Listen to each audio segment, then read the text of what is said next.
اعوذ باللہ من الشیطان الرجیم، بسم اللہ الرحمن الرحیم۔ معزز خواتین و حضرات، آج گوشہ کمال کی نشست نمبر 52 ہے، اور آج ہمارا موضوع جو ہے وہ تھوڑی دیر میں بتاتا ہوں میں آپ کو۔ اصل میں اپنی گفتگو کا آغاز میں مرزا غالب کے ایک شعر سے کرنا چاہتا ہوں۔ مرزا غالب نے آج سے کچھ 100-150 سال پہلے کہا تھا، ہر چند ہو مشاہدہ حق کی گفتگو، ہر چند ہو مشاہدہ حق کی گفتگو، بنتی نہیں ہے بادہ و ساغر کہے بغیر۔ یہ ایسا کمال کا شعر تھا۔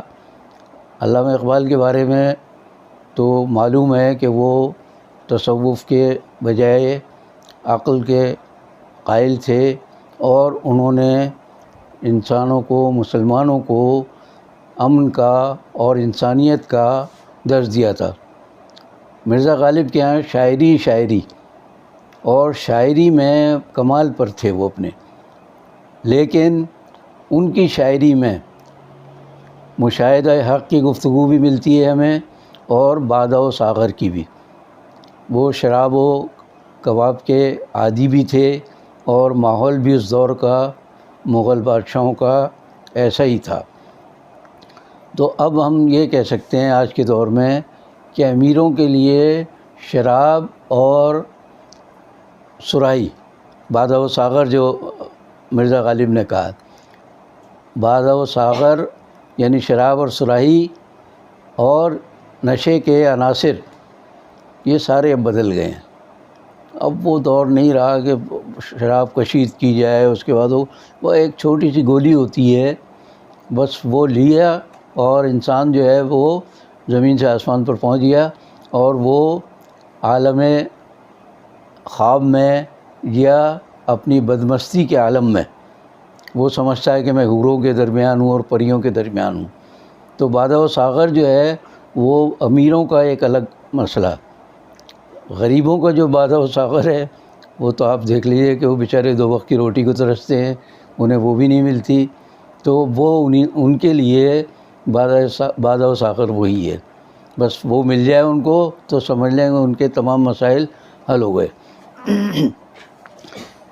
اس کے لیے یعنی غریب آدمی کے لیے، بھوک سے بلکتے ہوئے بچے جو تڑپ رہے ہیں، کھانا نہیں مل رہا ان کو، وہ جب چاند پر نظر ڈالتے ہیں تو انہیں تو چاند پر بھی روٹیاں ہی روٹیاں نظر آتی ہیں۔ مطلب یہ کہ تصور میں ان کی روٹی ہوتی ہے جو انہیں ملتی نہیں ہے، تو اس لیے وہ چاند کو بھی روٹی سمجھتے ہیں، یا اس پر بھی روٹیاں نظر آتی ہیں۔ اب میں آتا ہوں اس بات پر کہ مرزا غالب نے ایک اور شعر کہا ہے، وہ بھی کمال کا شعر ہے، جو آج کے ہمارے حسب حال ہے۔ وہ یہ کہ کام اس سے آ پڑا ہے کہ جس کا جہاں میں لیوے نہ کوئی نام، ستمگر کہے بغیر۔ یعنی ہمیں اس سے کام آن پڑا ہے کہ جس کا نام جو بھی لیتا ہے اسے ستمگر ہی کہتا ہے۔ تو میں جو موذی سرکار کہتا ہوں تو سمجھ لیجیے وہ ستمگر ہی کا بدل ہے وہ۔ اور میں یہ بھی کہہ سکتا ہوں کہ ہمارے یہاں جو ستمبر کا مہینہ ہے، یہ پہلے سے بھی زیادہ ستمگر ثابت ہوا ہے ہمارے لیے۔ اس دور میں ہر گزرتا ہوا دن پچھلے دن کے مقابلے میں زیادہ ستمگر نظر آتا ہے ہمیں۔ چنانچہ آپ اخبارات پر نظر ڈالیے، میں نے ایک بات کہی تھی اوپر جو کہ مشاہدہ حق کی گفتگو تو کرنی چاہیے، لیکن جس کا میں نے ایک اشارہ دیا تھا پچھلی گفتگو میں کہ میں سیاست پر کم گفتگو کروں گا، لیکن مسئلہ یہ ہے کہ دن رات سیاست نے ہمارے ارد گرد اس بری طرح گھیرا ڈالا ہوا ہے، ہمیں اس قدر ذلیل و خوار کر رکھا پوری دنیا میں۔ ہمارے آبادی کے اکثر لوگ بھوکے مرتے ہیں، ان کو پانی نہیں ملتا، ان کو صاف ہوا نہیں ملتی، ان کو ٹرانسپورٹ میسر نہیں ہے، اور اس کے علاوہ عزت و توقیر بھی نہیں ہے ان کی۔ میں آج کی ایک چھوٹی سی خبر سے اپنی سیاسی گفتگو کا آغاز کر رہا ہوں، کہ جس کے لیے کہہ سکتے ہیں ہم، یعنی جو راوی ہے اس کا یا جو رپورٹر ہے اس کے بارے میں پرانا ایک محاورہ ہے، دروغ بر گردن راوی۔ تو جس نے یہ خبر دی ہے اس نے کہا ہے کہ کوئٹہ میں ایک روٹی 60 روپے کی ہو گئی ہے۔ آپ ذرا تصور کیجئے کہ ایک روٹی 60 روپے کی۔ مجھے اسی دور کے ایک وزیر کا ایک قول یاد آتا ہے، اس نے کہا تھا کہ آپ دیکھیے تھوڑے دنوں میں اگر آپ 2 کی بجائے 1 روٹی کھانا شروع کر دیں تو تھوڑے دنوں میں ملک کے حالات بہتر ہو جائیں گے۔ یعنی وہ 2 سے 1 روٹی پر لانا چاہتے تھے عوام کو، اب وہ ایک بھی نہیں رہی، ایک روٹی بھی 60 روپے کی۔ اور دلچسپ خبر کا پہلو یہ ہے کہ آدھی روٹی 30 روپے کی۔ میرا خیال ہے پاکستان کے عوام نے 73 برسوں میں آدھی روٹی خریدنے کا تصور نہیں کیا ہوگا۔ اس دور ستمگری میں ہم یہاں تک پہنچ گئے ہیں کہ اب آدھی روٹی کی بھی قیمت اخباروں میں آنے لگی ہے۔ تو آپ اس سے اندازہ کر لیجئے کہ اب ہمیں مزید ہو سکتا ہے کبھی چوتھائی روٹی کی طرف بھی آنا پڑ جائے۔ بہرحال یہ موجودہ سرکار جو ہے، اسی لیے میری نظر میں ہمیشہ موذی سرکار رہے گی اس وقت تک جب تک کہ یہ اپنے اعمال کو ٹھیک نہ کرے، عوام کی فلاح و بہبود کے جو دعوے کیے ہیں ان کی طرف نہ آ جائے۔ اب میں آتا ہوں ایک اور خبر کی طرف۔ سرکاری اعداد و شمار کے مطابق پشاور میں چینی اور گھی کی قیمت میں 25 روپے فی کلو اضافہ ہوا ہے اس مہینے میں، اور یہ تاریخ کی بلند ترین سطح ہے پشاور شہر کی، اور یہ سرکاری اعداد و شمار ہے، میری گھڑی ہوئی کوئی خبر نہیں ہے۔ آپ اس سے اندازہ کر لیجئے کہ پشاور میں یعنی صوبہ خیبر پختون میں 7 سال سے جن لوگوں کی حکومت ہے، 7.5 سال سے، انہوں نے 7.5 سال میں یہ کارکردگی دکھائی ہے کہ روٹی کی قیمت 60 روپے تک پہنچا دی ہے۔ اب 2.5 سال سے اسی گروہ کی مرکز میں حکومت ہے، وفاق میں حکومت ہے، تب وفاق اور صوبہ مل کر 2 آتشہ ہو گئے اب تو، کہ ایک کچھ بڑھاتا ہے قیمت، دوسرا پھر کچھ اور بڑھاتا ہے۔ اسی محکمہ اعداد و شمار کے مطابق جو سرکاری ہے وہ کہتے ہیں کہ تیسرے درجے کا گھی 20 روپے مہنگا ہو گیا۔ اب آپ تیسرے درجے کے گھی کا اندازہ کیجئے کیا ہوگا وہ۔ پہلا اور دوسرا درجہ تو سوال ہی نہیں پیدا ہوتا عوام کو ملے، اور تیسرا درجہ بھی میرا تو خیال ہے کہ میسر نہیں ہے، جو صورتحال مہنگائی کی ہے اور بے روزگاری کی ہے ہمارے ملک میں۔ تو آپ اس سے اندازہ کر لیں کہ آٹا، گھی، چینی، ہر چیز، خود سرکاری اعداد و شمار کہہ رہے ہیں کہ ستمبر میں ہر چیز کی قیمت میں اضافہ ہوا ہے۔ آپ اندازہ کیجئے مٹر جو ہے 500 روپے کلو سندھ کے بعض شہروں میں۔ اسی طرح آپ دیکھیں گے کہ مٹر کے علاوہ ٹماٹر 200 روپے کلو ٹماٹر سندھ کے بعض شہروں میں، بعض علاقوں میں ہے۔ میں اس سے پہلے بھی کہتا ہوں، ایک بار پھر دہرا رہا ہوں میں اس بات کو کہ میرے بچپن میں 1 روپے کے 32 کلو ٹماٹر، 32 سے ٹماٹر آتے تھے۔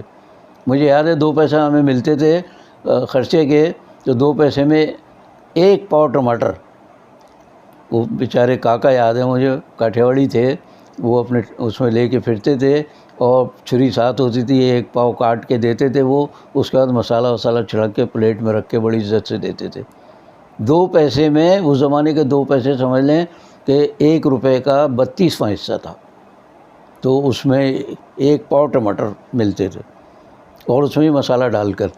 تو آپ اندازہ کریں کہ جس مہنگائی کے طرف ہمیں لے جایا جا رہا ہے، کہ تیسرے درجے کا گھی بھی، وہ بھی 200 روپے کلو ہو گیا۔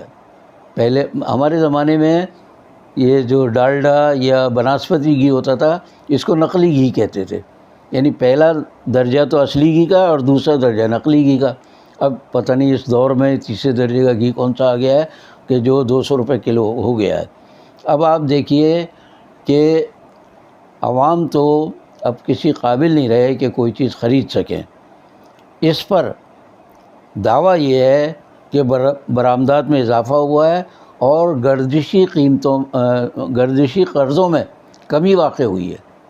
آپ دیکھ لیجئے کہ پاکستان میں کہیں کسی ایک قول کو سچا کسی نے ثابت کیا ہو تو گوہر ایوب صاحب کے صاحبزادے عمر ایوب صاحب، انہوں نے وہ ہیں وزیر توانائی موجودہ دور حکومت میں، تو انہوں نے یہ کہا ہے کہ صاحب برآمدات میں اضافہ ہو گیا ہے، جبکہ تازہ ترین خبر یہ ہے پھلوں کی برآمدات میں بڑی کمی واقع ہوئی ہے۔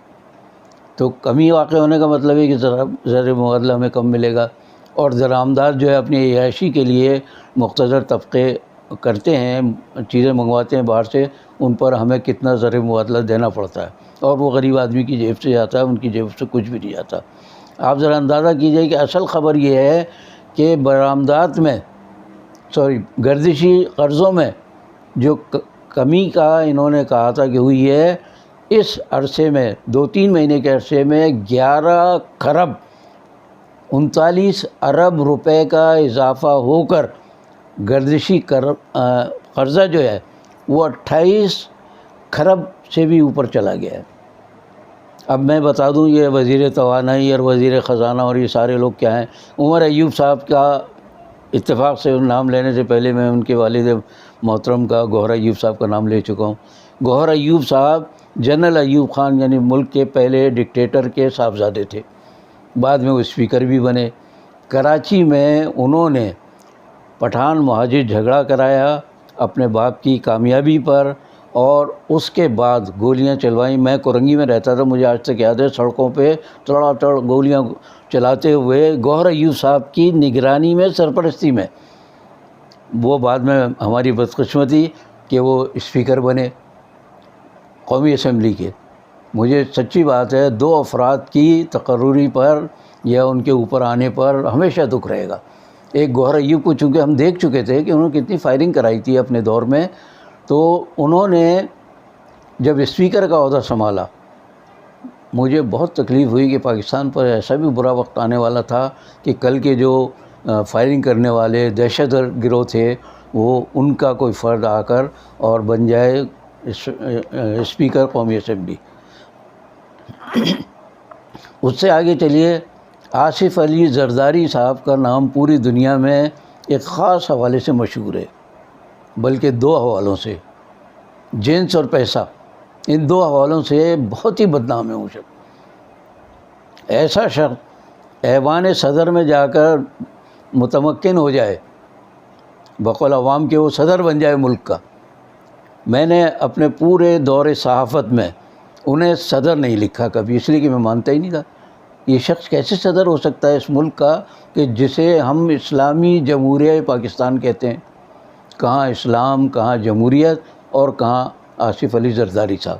تو ان کے صدر بننے پر مجھے گوہر ایوب کے اسپیکر بننے سے زیادہ دکھ ہوا تھا کہ پاکستان اب کس منزل پر پہنچ گیا ہے کہ اب ایسے لوگ ہمارے اوپر مسلط ہوں صدر بن کر۔ انہوں نے کوشش کی کہ صدر کے اپنے اختیارات جو ہیں وہ عوام میں یعنی وزیر اعظم کو منتقل کر دیں۔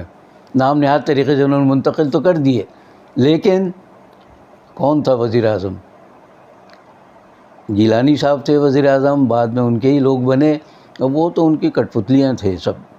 تو اصل سارا دار و مدار تھا صدر جو بنے ہوئے تھے آصف علی زرداری اور ان کی ہمشیرہ محترمہ، جن کا نام میں اس وقت میں احتراما نہیں لیتا، خواتین کو رعایت دیتا ہوں میں۔ تو اب آپ اس سے ایک تو یہ کہ میں نے بتایا آپ کو کہ پبلک اکاؤنٹس کمیٹی اس کی رپورٹ کے مطابق پھلوں کی برآمدات کم ہوئی ہے بجائے زیادہ ہونے کے، اور گردشی قرضے میں اضافہ ہوا ہے۔ اس سے ہماری معیشت کا رخ کا اندازہ کر لیں کہ ہماری معیشت کس رخ پر جا رہی ہے، اور اگر ان کو 2-2.5 سال اور موقع مل گیا تو اللہ جانے اس ملک کے ساتھ یہ لوگ کیا کر کے جائیں گے۔ ان کے لیے خیر کی دعا کریں، ورنہ ان سے نجات کی دعا کریں۔ آج کے لیے اتنا ہی۔ میں آپ سب حضرات سے درخواست کرتا ہوں کہ اگر آپ میرے اس پروگرام میں کوئی معمولی بھی افادیت کا پہلو پاتے ہیں تو براہ کرم اسے سبسکرائب کیجئے، اسے شیئر کیجئے اور لائک کیجئے، اور اس کے بعد گھنٹی کا بٹن دبا کر اپنا بھی فریضہ ادا کیجئے، اور باقی بشرط زندگی باقی۔ یہ بھائی